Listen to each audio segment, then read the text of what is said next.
Radhe Radhe Govinda Govinda Radhe Radhe Radhe Govinda Govinda Radhe. Today we are continuing our reading from Saints of Bengal with the story of Sri Chaitanya Das Babaji from Navadvip.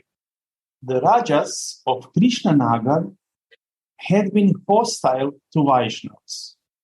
Raja Girishchandra was also hostile to them. He did not believe that Mahaprabhu was an incarnation. He once called a big meeting of Panditas in Navadvip. The meeting had to decide whether Mahaprabhu was an incarnation or not.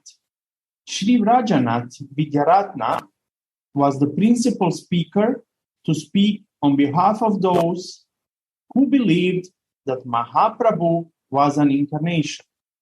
Bhuvana Mohana Vidyaratna was the principal speaker on behalf of those who were opposed to it. The wordy battle lasted for 2 days. Heaps of books were produced from either side in support of its view, but no decision could be taken. Then Sri Rajanath Vidyaratna requested Raja Girishchandra to invite Siddha Sri Chaitanya Das Babaji to the meeting. Siddha Baba was brought there. The Raja asked him, "What is the proof of Mahaprabhu's being an incarnation?" He remembered Mahaprabhu for a while, then said, "I also doubted divinity of Gauranga Mahaprabhu, like you. I was not able to decide whether he was God or a devotee. But today, my doubt is removed. Now, I believe firmly that Mahaprabhu is Bhagavan, and I owe this belief to you. The Shastras have said that whenever Bhagavan has incarnated on earth, the Rajas of his time have been hostile to him. In the Treta Yuga, Raja Ravana was hostile to Ram. In Dwapara, Raja Kans was hostile to Krishna. In Kali Yuga, Bhagavan incarnated as Gauranga in Navadvip. Raja Krishna Chandra of Navadvip and yourself, his descendant, have proved that he is Bhagavan by being hostile to him in this Yuga. You have given me great pleasure by removing my doubt. Therefore, I bow down to you with reverence." The Raja was happy to hear this and expressed agreement with what Baba had said. The Panditas began to shout, "Chaitanya Das Babaji ki jai." Sri Chaitanya Das Baba was born in village Bhadara of Maya Mansiha district. He was named Jagabandhu. His father, Vaidyanath, and mother died in his infancy, and he was brought up by his uncle Gauranath. At the age of 7, he was attacked by severe cholera. Gauranath gave him Charanamrita of his family deity, Madan Gopal, and he was cured. Since then, he developed great faith in Thakur and his prasad. Sattvika bhavas began to appear on his body in Kirtana, and at the time of reading Chaitanya Charitamrita. Gauranath, apprehended on account of his bhava and vairagya, that he might renounce the world. Therefore, he started negotiations for his marriage. When Jagabandhu came to know about that, he sneaked out of home at night and went to Navadvip. He took Vesh from some Mahatma and was named Chaitanya Das. Sri Chaitanya Das Baba lived in a secluded room in the temple of Mahaprabhu in Navadvip. He always chanted, Gaura, Gaura, and remained divinely inspired. He slept only 1 or 2 hours at night. Even while he was asleep, the sound Gaura, Gaura could be heard coming out of his breath. Every day he worshipped a book in which he had written in beautiful letters the name Gaura 100,000 times. Sri Chaitanya Dasa's mode of worship was according to Nadia Nagari Bhav. This is in Nadia Nagari Bhav. The sadhaka has the concept of a lady of Nadia who is in love with Gauranga as Nadia Nagar, or a citizen of Nadia whose attraction for the ladies of Nadia is immense. Sri Narahari Sarakara, a companion of Sri Chaitanya Mahaprabhu, had Nadia Nagari Bhav towards him. He often dressed himself like a lady, looked lovingly at Gaura and sang, My Lord, my love, I have surrendered to thee, my life, my soul, my honor, and all, to thy lotus feet am I tied by chain of love. I pray that life after life thy consort may I be. As he sang, tears incessantly flowed from his eyes. After some time, he went to the door of the temple. Looking at Gaura through the veil, he said in a sweet voice, Darling, what will you eat today? He waited for the answer, then went to the kitchen and told the Goswaminis about, these are wives of the Goswamis, about the details of the menu Gaura wanted to have prepared. They cooked accordingly. The service of Mahaprabhu in the temple during those days was conducted according to the instructions of Chaitanya Das Babaji. Baba was the very figure of humility. Though a great Pandita, he bowed down even to animals because he thought that the Lord resided in them. His only possessions were an old kanta and an earthen kamandalu. His power of tolerance also was great. He always tolerated even the worst behavior against him. One day, after his bath in the Ganges, he was changing the kopina, or small piece of cloth. A strong wind was blowing. It was difficult to prevent the kopina from flying. It flew, and the ladies bathing at the ghat turned their faces in shame.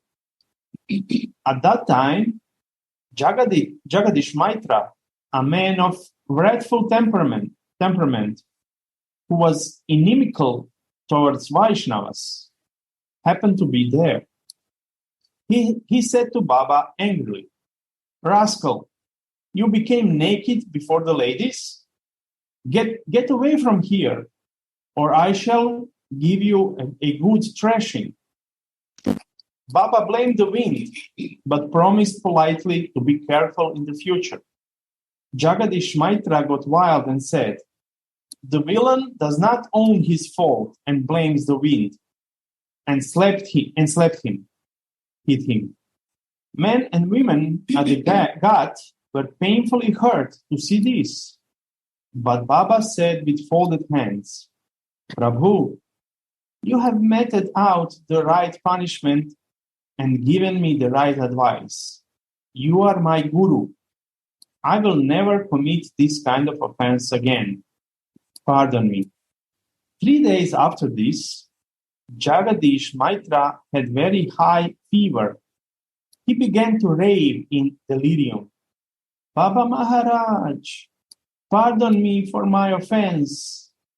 But every time he raved like this, he saw Baba standing before him with folded hands and begging for pardon. At the end, he became unconscious. Then his relatives went to Baba and requested him for pardon on his behalf. Baba gave them the tulasi leaf offered at the feet of Gaura and said, "You give this to him and eat. This will cure him."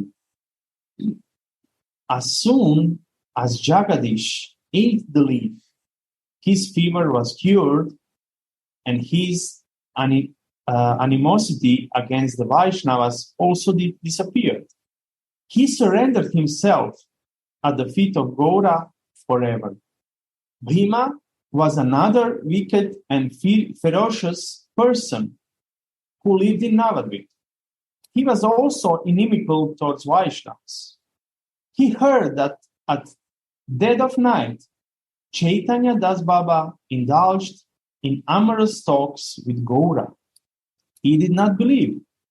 One night, he jumped over the boundary wall of the temple and stood by the side of Baba's room. From what he heard, he suspected that Baba was conversing with some woman. He broke the door open. On entering the room, he was surprised to see Baba absorbed in deep meditation and to find the room filled with astonishingly sweet smell of flowers. He was shocked. He fell senseless on the ground. On regaining consciousness, he saw Baba still sitting in meditation without any consciousness of the external world. He quietly came out of the room. After passing several days in self-reproach and penance, he again went to Baba and begged for pardon. Baba not only pardoned, he embraced him and said, "Bhima, you are Gaura Dasa from today. Do Harinama and the service of the Vaishnavas." And Bhima became a Vaishnava. It is obvious from what has been said above that Baba was a Siddha Mahapurusha. He saw Mahaprabhu himself in the Sri Vigraha of Mahaprabhu and conversed with him. One day, his behavior in the midst of a large gathering of Vaishnavas convinced everybody of this. There was some festival in the temple. Many Vaishnavas had gathered. A group of them was to perform kirtana. They started by singing Nadia Charya Gelo Gora Sundar. No, Gora Sundara. Okay. Yeah, Nadia Charya Gelo Gora Sundara. Gaura went away from Nadia. Baba could not tolerate this. In a fit of anger, he ran towards the Kirtaniyas with a staff in his hand and said, "If again you say like this, I shall beat and turn you out of the temple. Don't you see, Gaurachandra, the life of our life, the full moon of Nadia, standing before us and radiating light in the temple?" They had to stop that kirtana and sing another. Once, when Chaitanya Das Babaji was too old, he went to Sri Khanda, where Narahari Sarakara Thakur used to live. He also went to the temple of Sri Gaura Vishnupriya in Sri Khanda. Apart from his old age, he was at that time suffering from fever. Therefore, two persons were holding him from either side. Suddenly, he forcibly entered the temple and closed the door from inside. At that time, the two persons who were holding him felt that he was too powerful for them. They could not hold him. He remained in the temple for more than an hour. No one knows what he did inside the temple. When he came out, his face was radiant and there was a smile on his face. From his eyes, it appeared that he was swimming in the ocean of love. A large number of people had gathered outside the temple. Among them was Sri Sarvananda Thakur, whom he respected like his guru. He made obeisance to Baba. Baba placed his foot over his head. Everyone was surprised to see him do this. Sarvananda Thakur's body swelled on account of horripilation and tears. Sarvananda Thakur's body swelled on account of horripilation, and tears began to flow from his eyes. He also began to feel that he was swimming in love. Once, Baba gave Diksha to a cobbler, shoemaker. Yeah, cobbler is a shoemaker. He named him Vishnu Priya Vallabha Das. The cobbler began to live on the bank of the Ganges and do bhajana. The Goswamis of Navadvip held Baba guilty of violating the Shastras. They excommunicated him from the Vaishnava community. The same night, Mahaprabhu said to the Goswamis in a dream, Baba is a Siddha Mahatma. He has not done any wrong by initiating the cobbler.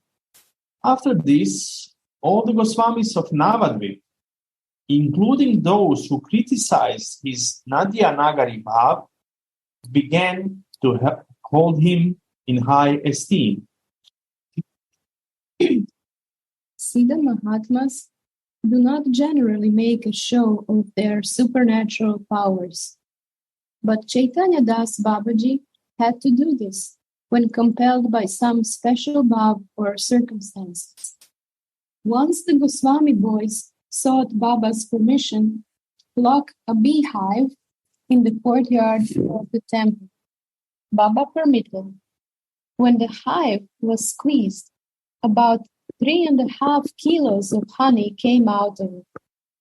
After it was offered to the deity, everyone took some prasad. Yes. One does not know what bhav animated Babaji to say, "Today I shall take the Adharamrita, the prasad of my Pranavallabha, my master of my life and soul, to my heart's content." He cupped his hands, and Pyari Lala Goswami began to pour honey into his anjali, that means cupped hands. He continued to do so till Baba had swallowed the entire honey. It was 3.5 kilos, which must have been about 3 kilos. Everyone was surprised. When Pyari Lala Goswami's father and the other elderly Goswamis came to know about this, they were filled with anxiety regarding Baba's health and began to reprimand the boys. But next morning, they were surprised to see Baba doing japa as usual. Once more, the people of Navadvip had the occasion to see the supernatural power of Baba. One day, a ship carrying English soldiers from Calcutta to Murshidabad anchored for a while at Navadvip near the Ghat, on which the Bengali ladies were bathing. The ladies began to flee, to escape. 2 soldiers pursued them. They ran after them. At that time, Chaitanya Das Baba was bathing at the Ghat. The ladies took shelter under him. Baba trembled with rage and muttering, one knows not what. Who knows what he was saying? He sprinkled a few drops of water on the soldiers. Immediately, their vision was clouded with darkness. They somehow made their way to the ship, groping and staggering. Baba said, rascals, don't you know that the ladies of Nadia are devoted to my Prana Vallabha? How can you touch them? Once, in the afternoon, when Baba was half asleep and dreaming, he said to the Goswamis of the temple, my Prana Vallabha is calling me. You are all his own. Bid farewell to me cheerfully. The Goswamis did not attach any importance to the dream. Baba attended the arati in the evening as usual and went and lay down in his room. At that time, he was slowly chanting the name. Tears were coursing down his eyes, and from time to time he shrieked out, Ha Prananath, Ha Vishnupriya Pranavallabha. If anyone asked why he shrieked, why he shrieked, why he exclaimed, screamed, he replied, I am suffering the pangs of separation from my Prana Vallabha. I cannot bear it anymore. The news spread all around that Baba was about to leave the world. Crowds of people, including the Panditas, the Goswamis, and the gents and ladies of respectable families of Navadvip, poured in to witness the parting of Baba. Baba told them, today I am getting set for departure. Tomorrow I shall reach Pranavallabha. The whole night passed like this. Many people went back home. In the morning, Baba got up from his bed. He had the Japamala in his hand and was saying, Ha Vishnu Priya Vallabha, Ha Gauranga, and tears were flowing from his eyes.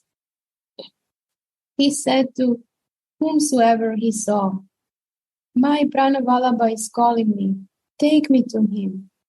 The Goswamis of the temple took him to the hall in front of Sri Vigraha of Mahaprabhu and made him sit on a cot. Baba looked at Mahaprabhu and started talking with him. After 6 hours passed like this, a large crowd gathered. The foremost Vaidya, the doctor of Navadvip, also came. He examined the pulse of Baba and said, I do not see any sign of death. The people started going round Baba and singing kirtan. Baba started singing in soft and sweet tones the following song, composed by him. Adieu, bhajan, like goodbye, farewell, bhajan. Adieu, goodbye, sadhana. Now Gora is my groom, I am his bride. So in original, it is Amara Bhajana Hala Sara Sadhana Oila, I don't know. Gaure Rakanta Amikanta Amara Gora. That was it. He asked others also to sing that song. Looking constantly at the Sri Vigraha and singing the above song, Baba left his body to meet his Prana Vallabha and ever be with him. According to Baba's own wish, his body was cremated on the bank of Ganges. The Goswamis brought the bones to the temple of Mahaprabhu and built his Pushpa Samadhi within the precincts, within the area of the temple. Part of the bones were carried by Sri Vrindavan Chandra Goswami to Vrindavan, and the Samadhi was built there. In Vrindavan lived Sri Gaura Shiromani, a disciple of Chaitanya Das Baba. Baba told him in a dream at night, on the very day of his disappearance, "Look, I have come to Vrindavan." The next morning, as soon as he opened the door of his kuti, he saw the dazzlingly resplendent figure of Baba standing before him and became unconscious. So this is an amazing story. It's always interesting to see that Vaishnavas that are living in their bhava are often looked, how to say, wrongly by others. This often happens. And in this case, Gauranga himself came in a dream to Goswamis to tell them that he was the Siddha Mahatma. But I believe many devotees here had similar experiences, that maybe they were excommunicated from somewhere because they followed their own path. They followed different path. He followed his heart. Yeah, but always we should follow our heart, and heart don't lie. Doesn't lie. Heart does. Somebody maybe wants to say something about this story or what it made you feel. Radha Charan, maybe you have something to say. You're no, muted. you are still muted. Maybe one moment. I couldn't do it because Gurudev's here speaking by phone. I will just stop him. Sorry. Okay. So we still have time. That's why we selected one more story, which is short story about Sri Bhagavan Das Babaji from Kavana. So I will read this. It is said that it is not possible, even for the wisest, to understand the behavior of Siddha Mahatmas. The life and behavior of Siddha Sri Bhagavan Das Babaji is a notable example of this. He was a disciple of Siddha Sri Krishna Das Baba of Govardhan. He belonged to Orissa, but lived in Kalana and worshipped Nama Brahma. That means Nama Brahma is no other than Krishna, the elder brother. It says elder brother of Krishna. See next page. No, it's the elder brother of Krishna is Balaram of Sankarshan. Shesha is a part or incarnation of Balaram. For Baba, the snake is a manifestation of Shesha, the serpent with 1,000 hoods that supports the earth according to the Puranas. Interesting. That's a Nama Brahma explanation from the footnote. But it says, so he lived in Kalana and worshipped Nama Brahma. That is the name of Krishna inscribed on a metallic plate. That means, like we see sometimes devotees write the name of Krishna, write the name of Radha, and they worship the name as the deity. Nama Brahma, installed by him, is worshipped in Kalana even today. It appeared from his behavior that he always lived in the transcendental world of Krishna Lila. Therefore, even while talking to someone, he sometimes laughed without any cause for laughter. The cause used to be in the stream of Lila that always flowed in his heart. He looked at everything of this world as pertaining in some way to the transcendental world in which he lived. One day, a devotee saw a snake in his ashram. He caught and threw it away. When Baba came to know about it, he became angry. He said to the devotees, "Don't you know that the snake is the elder brother of my Nama Brahma?" This is actually the explanation of the next footnote that we read, that he thought this snake was actually non-different from Balaram. "You have ill-treated him. You must not come to the ashram again." For a long time, Baba remained displeased with him, with this devotee. The snake used to come every day to take Thakur's prasad. The prasad used to lie before Baba until the snake ate part of it. He ate the snake's Mahaprasad after he had eaten. Apart from the snake, a bilau, a he-cat, also lived in the ashram. He must also have been in some way related to Baba's Nama Brahma, because he used to dine with him. Baba's time for eating was not certain because of his absorption in bhajan. But when Baba wanted to eat much later than usual, the bilau came and moved around him, meowing all the time to indicate that he was hungry. Baba then removed the cover of the prasad so that he might eat. He covered it again after he had eaten. Sometimes Baba did not want to eat because he did not feel inspired in bhajan. He told his disciples, "I will not eat today because I'm unwell." The disciples knew why Baba did not want to eat. They said, "Baba, if you do not eat, we shall also not eat." Baba replied, "Very well, let us not eat. Let us all go to sleep." At last the disciples had to eat because Baba sometimes did not eat for 2 or 3 days. He ate only when he got proper inspiration and was blessed with the darshan of Krishna Lila. Baba felt hungry only when he felt inspired in bhajan.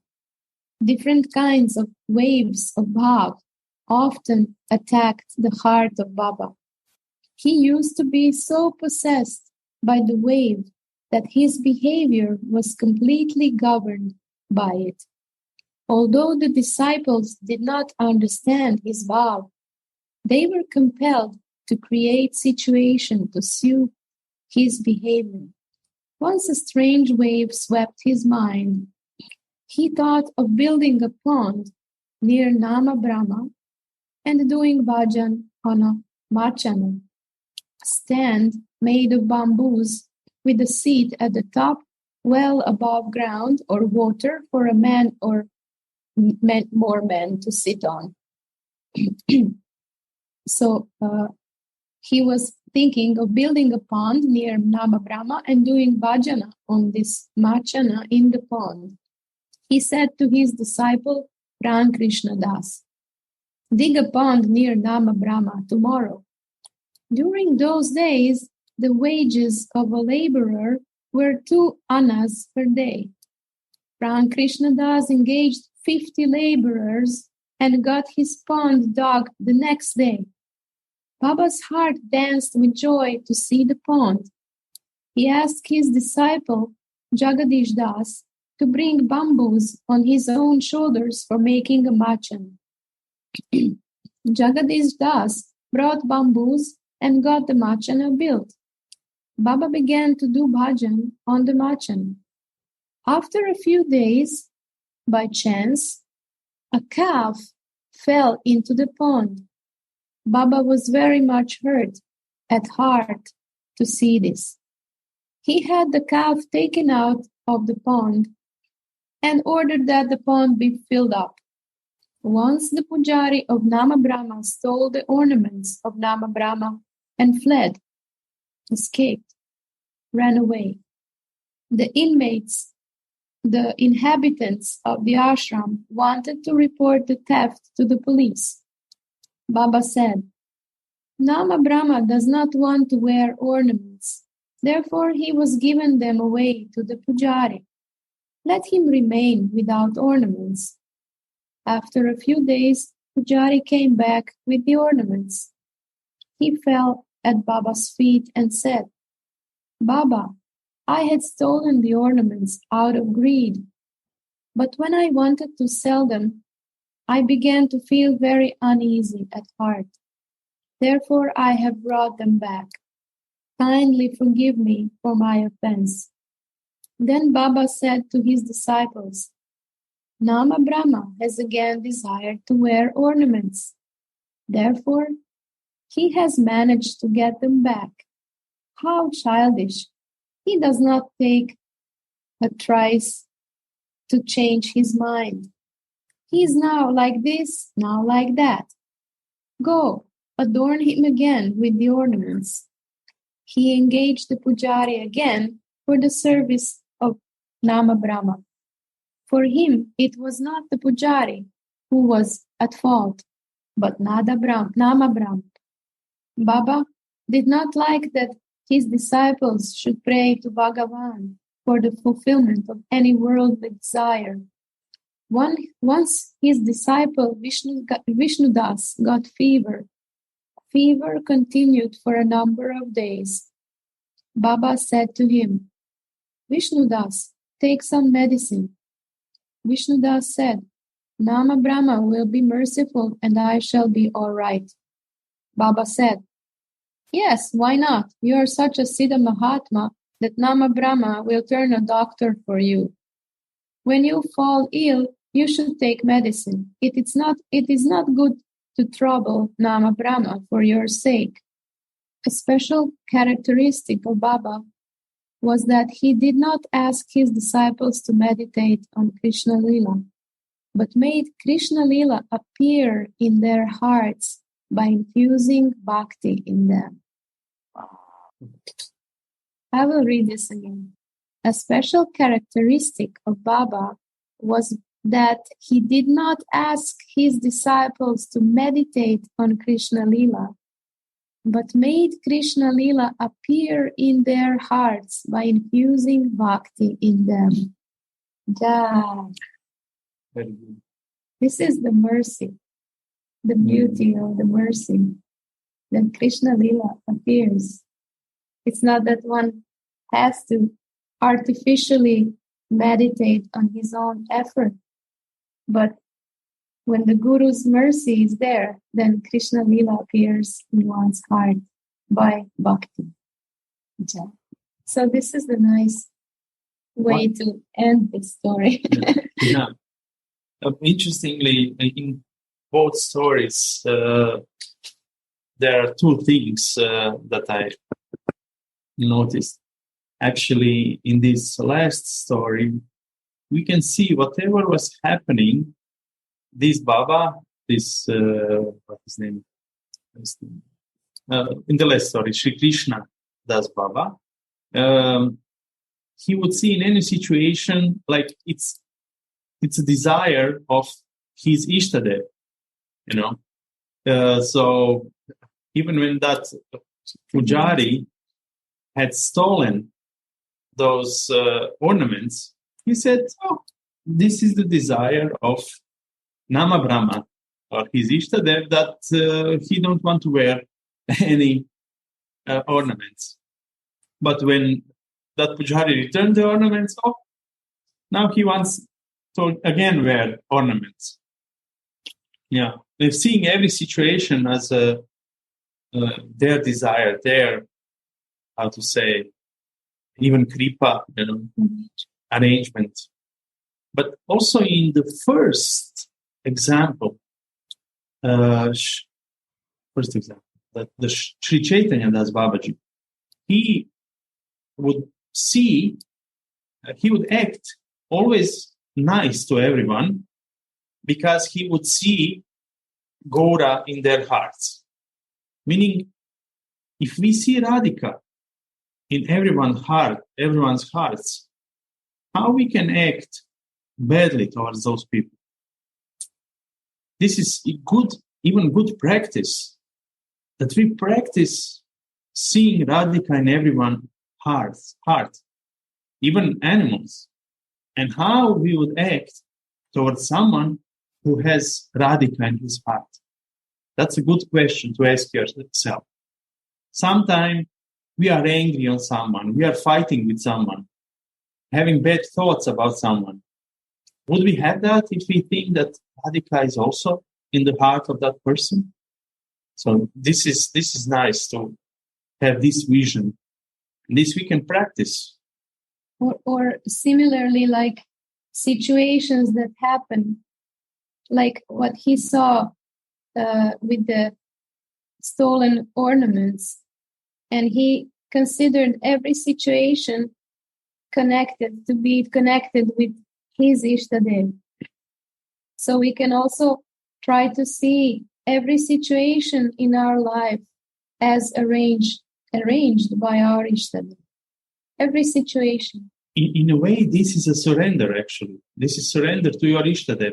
Okay, I believe everything is your doing, your arrangement.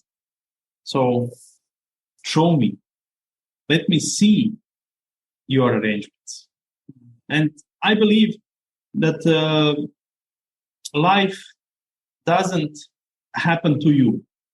Life happens for you. So in a way, our Ishtadev wants us to come to him. Or her. Yeah. So whatever they do, we need to believe that this is for our benefit, to come easier and quicker to them. In that way, we can all have meditation that Ishtadev, our connection and our relationship with our Ishtadev is alive. Not just when we sit down in meditation or bhajan, but all the time. Just like this nice example was in this last story, how Babaji, what is the name? Shri Bhagavan Das Babaji, yes. He saw everything, all happenings in his life as a part of the Leelas. He was so much in the Leela, so that each thing that happened in his external world, he saw as a part of the Leela. Mm-hmm. Of course, maybe we are not always we are not in this consciousness, but just try to see at least things that happen in our lives as connected or orchestrated by our Ishtadev. And that's very, very enlivening also. Thank you everyone for coming. Radhe Radhe Govinda.